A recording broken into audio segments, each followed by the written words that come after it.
संगमनेरच्या मानाच्या होलम काठीचं जेजुरी येथून संगमनेर शहरात आगमन झालं। रविवारी होलम काठी झोळे या गावात आली। या ठिकाणी काठीची भव्य मिरवणूक काढून गावकऱ्यांनी काठीचं जंगी स्वागत करून दर्शनाचा लाभ घेतला। सोमवारी सायंकाळी काठीचं आणि पालखीचं संगमनेर शहरात आगमन झालं। याप्रसंगी वाजत गाजत पालखीची भव्य मिरवणूक काढण्यात आली, तर माळीवाडा येथील मारुती मंदिरामध्ये काठी भाविकांच्या दर्शनासाठी ठेवण्यात आली। खंडोबा भक्तांनी हातात दिवट्या घेऊन तळी भंडाराची उधळण करत दर्शनाचा लाभ घेतला।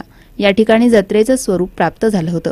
खंडोबा भक्तांसह महिलांनी देखील मोठ्या प्रमाणावर दर्शनासाठी गर्दी केली। होलम भक्त तुकाराम काठे यांनी याप्रसंगी आपली भावना प्रकट केली आहे।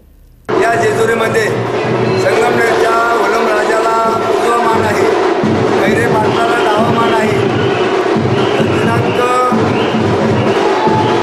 4/2/4/3/2000 रोजी जेजुरीच्या खंडोबाचा मान घेऊन होलम राजाची काठी व पालखी संगमनेर या शहरामध्ये आगमन झालेलं आहे।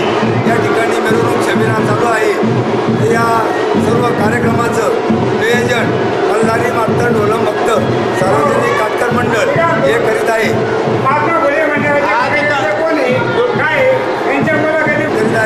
सालाबादप्रमाणे हा कार्यक्रम पार पडत असतो।